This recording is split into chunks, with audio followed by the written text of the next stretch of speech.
Hi, I'm Jessica Mashburn with OK Lady Canine Training. One of the things I wanted to try was a once a week Q&A type post. So this will be a post where you guys can send me your questions and I'll take time, pick one, and answer one of them once a week. So if you guys have any questions that you want answered, questions on obedience training, if you have some kind of behavioral issues with your dog and you're wanting to know how to tackle those, just send me a message. You can comment below this post, or you can send me a private message, email me, whatever you want to do, and just let me know that you would like me to answer your question for the on the Q&A post. So this week I wanted to address Jennifer's question. She has a dog that has extreme anxiety when it comes to cars. And she says that it's even to the point that if the dog is just sitting in the car, it makes itself sick. So when it comes to anxiety problems like this, the best way to tackle it is through a type of desensitization. And when you desensitize a dog, what you're doing is you're going to find the point at which the dog actually begins to become anxious. So instead of waiting until, I wouldn't immediately put the dog in the car and work at that point. I would actually try to find the place when the dog starts to become anxious. Is it when you put the leash on your dog? Is it, do you put your dog in a crate and then take the crate out to the car? So then would it be at the point when you put your dog in the crate? Just the moment when you notice that your dog is becoming anxious. So that's the first thing. The second thing is, in order to have a calm mind, your dog doesn't understand if you were to just say, hey, you need to calm down. Or if you were, oh, it's going to be okay, don't worry about it. Your dog doesn't understand those words. So we can't tell our dogs to just be calm. But what we can do is we can tell their bodies to be calm. We can tell them to calm their bodies down. And once their bodies calm down, their minds will follow. So, let's say, and this is just an example, I don't know at what point Jennifer's dog begins to become anxious. But let's say that my dog is just happy-go-lucky, put the leash on the dog, no problem. We take it outside, no problem. And then we walk up to the car, and then the dog is like, whoa, wait a minute, what are we doing? Okay, so this is the point where I would work on it. And I would begin by doing some drills. So, walk up to the car, have the dog sit. Wait for the dog to be noticeably more calm and to begin to relax. And at that point, reward the dog.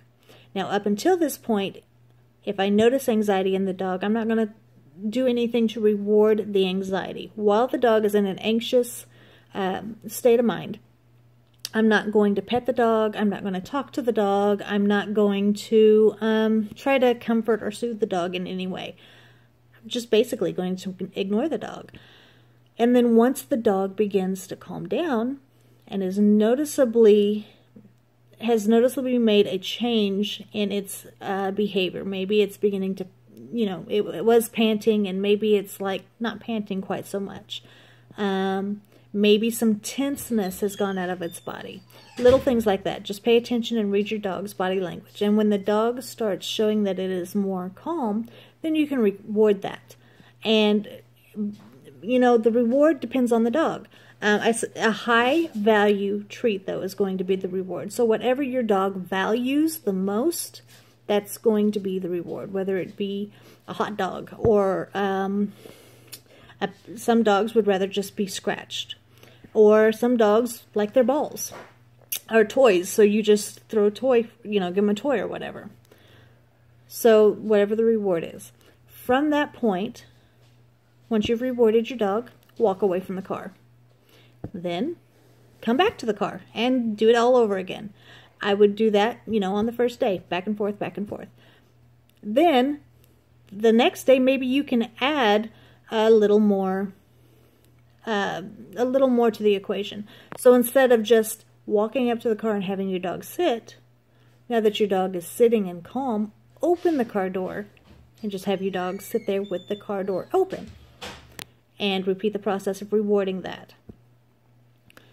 Once you have defeated that level, then move to the next level. So then have your dog get into the car. Now, with Jennifer's dog, it's already so anxious that it just sitting in the car makes the dog get sick. But we need the dog to have a calm body in order for it to have a calm mind. I don't know how the dog is once it's in the car. Maybe it's standing up. Maybe it is actually in a sitting position.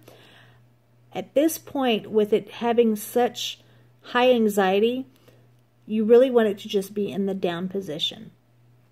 So have the dog lie down and just stand there with it. Don't look at it. Don't touch it.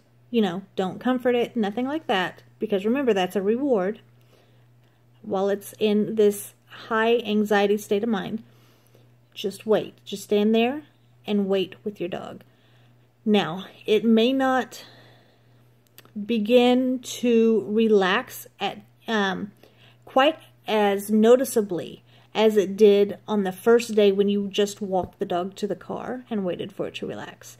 You'll just have to watch your dog closely and wait for little signs that the dog is beginning to relax, and reward that.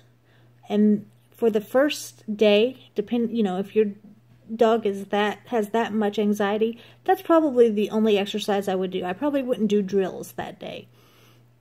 But then later on, as you progress, you would wait longer and longer and longer with your dog until your dog is noticeably calming down. Pretty soon, you're going to be able to just leash up your dog, take it out to the car, have it get up in the car, and it'll just stay in a relaxed state. So really, there's a whole process to it, and it might take a little bit of time, but I think this is probably going to be the fastest way that you'll find that you're going to get your dog over this anxiety. Just hold it accountable for the commands. Make sure your dog understands what it means to lie down, to be in the down command. Make sure that your dog understands what it means to jump up into the car, or however you do it. The main thing is that you put your dog's body into a relaxed position so that their mind can follow. If you let them walk around, if you let them pace, if you allow their body to be excited, then their mind is also going to follow that. So I hope that helps. If you have any more questions, please let me know. I'm Jessica Mashburn, the lady in OK Lady Canine Training.